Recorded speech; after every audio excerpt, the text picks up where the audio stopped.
Hi guys, welcome to my YouTube channel. ഇന്ന് നമുക്ക് അടിപൊളി ടേസ്റ്റി ആയിട്ടുള്ളൊരു ചെമ്മീൻ ബിരിയാണി ഉണ്ടാക്കി നോക്കിയാലോ? അത് പ്രിപ്പയർ ചെയ്യണം എങ്ങനെയാണെന്ന് ഞാൻ കാണിച്ചു തരാം. ഇതുപോലുള്ള കുക്കിംഗ് വീഡിയോസ് വേണമെങ്കിൽ എൻ്റെ ചാനലൊന്ന് സബ്സ്ക്രൈബ് ചെയ്തേക്ക് കേട്ടോ. അപ്പോൾ നമുക്ക് തുടങ്ങാം. നമുക്ക് അത്യാവശ്യം വലിയ നല്ല കൊഞ്ചം അല്ലെങ്കിൽ ചെമ്മീൻ കിട്ടിയിട്ടുണ്ട്. അത് നമുക്ക് ക്ലീൻ ആക്കി എടുക്കാം. ചെമ്മീൻ നല്ല ക്ലീൻ ആക്കി എടുത്തിട്ടുണ്ട്. അടുത്തൊരു മൺചട്ടിയിൽ ആവശ്യത്തിന് വെള്ളം ഒഴിച്ച് വയ്ക്കുക. എന്നിട്ട് കഴുകി ക്ലീൻ ആക്കി വെച്ച ചെമ്മീൻ അതിലേക്ക് ഇടുക. പിന്നെ വേണ്ടത് ആവശ്യത്തിനുള്ള ഉപ്പാണ്. അത് കുറച്ചിട്ടാൽ മതി. കാരണം എന്താണെന്ന് വെച്ച് കഴിഞ്ഞാൽ നമ്മൾ ഗ്രേവി ഉണ്ടാക്കുമ്പോൾ അത്യാവശ്യം ഉപ്പ് വേണ്ട വരും അതിൽ. അപ്പോൾ അതും ബാലൻസ് ചെയ്യാൻ വേണ്ടിയിട്ടാണ് കേട്ടോ. അതിനുശേഷം ഒരു ടീസ്പൂൺ മഞ്ഞൾപ്പൊടിയും കൂടി ഇടണേ. ഇനി സ്റ്റൗവിൻ്റെ ഫ്ലെയിം ഒന്ന് ഓൺ ചെയ്തിട്ട് ചെമ്മീൻ ഒരു 10 മിനിറ്റ് നമുക്ക് വേവിക്കാൻ വെക്കാം. 10 മിനിറ്റിന് ശേഷം ഇതുപോലെ വെള്ളം വറ്റിയിട്ട് ചെമ്മീൻ നല്ല വെന്ത് കിട്ടും കേട്ടോ. ഇനി ബിരിയാണിയുടെ ഗ്രേവി ഉണ്ടാക്കാൻ വേണ്ടിയിട്ട് സ്റ്റൗവിൽ ഒരു ചെമ്പ് വെച്ചിട്ട് ഓൺ ആക്കുക. അതിലേക്ക് കുറച്ച് ഓയിൽ ഒഴിക്കുക കേട്ടോ. നിങ്ങൾക്ക് ഇഷ്ടമുള്ള ഏത് കുക്കിംഗ് ഓയിൽ വേണമെങ്കിലും യൂസ് ചെയ്യാം. ഇനി ഒരു 4 വലിയ സവാള അല്ലെങ്കിൽ വെല്ലുള്ളി കട്ട് ചെയ്തെടുക്കാം. ഓയിൽ ചൂടായി വരുന്ന സമയത്ത് അതിലേക്ക് ചെറുതായിട്ട് നീളത്തിൽ കട്ട് ചെയ്ത സവാള ഇട്ട് കൊടുക്കാം. ഇനി അടുത്തത് സവാള ഒന്ന് പെട്ടെന്ന് വഴണ്ടി കിട്ടാനായിട്ട് കുറച്ച് ഉപ്പിട്ട് കൊടുക്കാം. ഇനി അടുത്തത് വേണ്ടത് ജിഞ്ചർ ഗാർലിക് ചില്ലി പേസ്റ്റാണ്. അതിന് വേണ്ടിയിട്ട് ചെറിയൊരു കഷ്ണം ഇഞ്ചി നന്നായി ചെറുതായിട്ട് അരിഞ്ഞതും പിന്നെ ഒരു 7-8 അല്ലി വെളുത്തുള്ളിയും വേണം. ഇനി അടുത്തത് വേണ്ടത് ഒരു 2-3 പച്ചമുളക് കീറിയതും കൂടിയാണ്. ഇതെല്ലാം കൂടിയിട്ട് നല്ല രീതിയിൽ ചതച്ചെടുക്കണം. ഇനി ആ ജിഞ്ചർ ഗാർലിക് ചില്ലി പേസ്റ്റ് വഴണ്ടി വന്ന സവാളിലേക്ക് ഇട്ട് കൊടുക്കാം. അടുത്ത ഇതിലേക്ക് വേണ്ടത് തക്കാളിയാണ്. അപ്പോൾ 2 തക്കാളി എടുക്കാം. അത് നന്നായിട്ട് കട്ട് ചെയ്തിട്ട് ഇതിലേക്ക് ഇട്ട് കൊടുക്കാം. തക്കാളി നന്നായിട്ട് വഴണ്ടി വരുന്നവരെ നന്നായിട്ട് ഇളക്കി കൊടുക്കാം.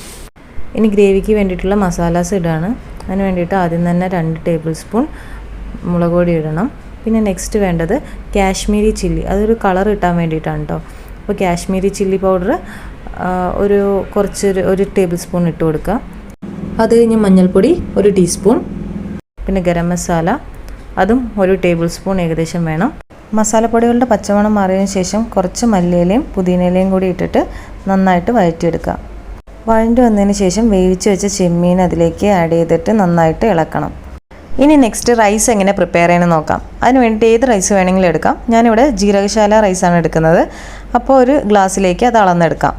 അളന്ന് വെച്ചിരിക്കുന്ന റൈസ് ഒരു അരമണിക്കൂർ കുതിരാൻ വെക്കണം. അപ്പോൾ അത് ഗ്രേവി ഉണ്ടാക്കുന്നതിന് മുന്നേ തന്നെ ചെയ്യേണ്ടതാണ്. ഇനി റൈസ് പ്രിപ്പയർ ചെയ്യാൻ വേണ്ടിയിട്ട് അടി കട്ടിയായിട്ടുള്ള ഒരു പാത്രം എടുക്കുക. അത് സ്റ്റൗ ഓൺ ചെയ്യുക. അതിനുശേഷം 2 ടേബിൾ സ്പൂൺ ഓയിൽ എടുക്കുക. നിങ്ങൾക്ക് ഇഷ്ടമുള്ള ഓയിൽ എന്താണെന്ന് വെച്ചാൽ എടുക്കാം. അടുത്തത് നെയ്യ് നിങ്ങൾക്ക് ആവശ്യമുള്ള പോലെ എടുക്കാം. 1 ടേബിൾ സ്പൂൺ എടുക്കാം. അല്ലെങ്കിൽ കൂടുതൽ നെയ്യ് വേണമെങ്കിൽ കുറച്ചും കൂടി കൂടുതൽ എടുക്കാം. ഇനി അടുത്ത വേണ്ട കുറച്ച് സ്പൈസസ് ആണ്. എണ്ണ ചൂടാകുമ്പോഴേക്കും അതിലേക്ക് കുറച്ച് ഏലക്കായ ഇടാം. പിന്നെ കുറച്ച് പട്ട ഇടാം. ഇനി അടുത്തത് വേണ്ടത് തക്കോലമാണ്. തക്കോലം ഒരെണ്ണം ഇടാം. ഇനി അടുത്തത് വേണ്ടത് ഒരു 4-5 കറാമ്പൂ ആണ്. അതിൻ്റെ കൂടെ വേണമെങ്കിൽ 4-5 കുരുമുളകും ചേർക്കാം. പിന്നെ അടുത്തത് വേണ്ടത് ഒരു ബേ ലീഫാണ്. ബേ ലീഫ് ഏകദേശം ഒരെണ്ണം മാത്രം മതിയാവും. റൈസിന് കുറച്ച് ടേസ്റ്റ് കിട്ടാൻ വേണ്ടിയിട്ട് ജിഞ്ചർ ഗാർലിക് ചില്ലി പേസ്റ്റും കൂടി ആഡ് ചെയ്യാം. പിന്നെ വേണ്ടത് 1 ടേബിൾ സ്പൂൺ ചെമ്മീൻ ഗ്രേവി ഉണ്ടാക്കിയതാണ്. അപ്പോൾ അതും കൂടി ഇട്ടിട്ട് നന്നായിട്ടൊന്ന് വഴറ്റുക.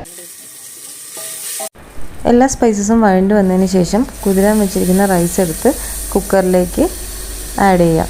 ആഡ് ചെയ്തതിന് ശേഷം നന്നായിട്ടൊന്ന് ഇളക്കണം. ഇനി അടുത്തൊരു മെയിൻ സ്റ്റെപ്പാണ്.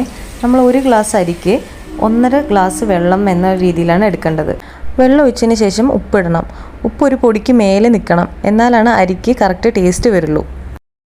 പിന്നെ ശ്രദ്ധിക്കേണ്ട ഒരു കാര്യം എന്താണെന്ന് വെച്ച് കഴിഞ്ഞാൽ നമ്മൾ ചെമ്മീൻ ഗ്രേവിയിൽ നാരങ്ങ ഒഴിക്കരുത്.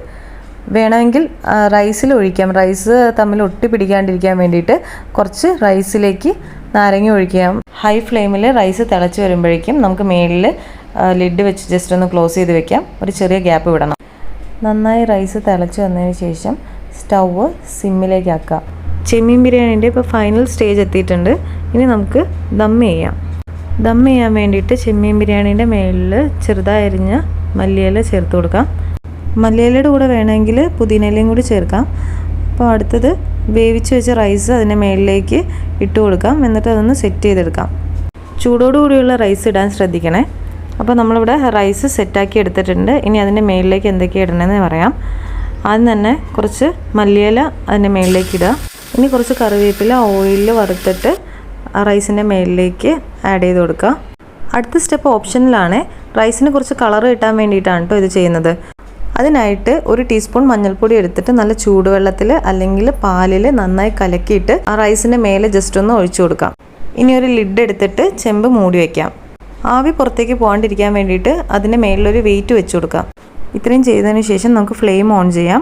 അതിനുശേഷം 15 to 20 മിനിറ്റ്സ് ലോ ഫ്ലെയിമിൽ ഇതൊന്ന് ദം ചെയ്തെടുക്കാം. അതിനുശേഷം ഫ്ലെയിം ഓഫ് ആക്കിയിട്ട് ഒരു 1 to 2 hours മൂടി വയ്ക്കാം. 2 മണിക്കൂറിന് ശേഷം ചെമ്പ് തുറക്കാം. നമുക്ക് റൈസൊക്കെ ഒട്ടാണ്ട് ഓരോന്നായിട്ട് കിട്ടിയിട്ടുണ്ട്. നല്ലൊരു സാലഡിൻ്റെ കൂടെ ചെമ്മീൻ ബിരിയാണി സെർവ് ചെയ്യാവുന്നതാണ്. Thank you for watching.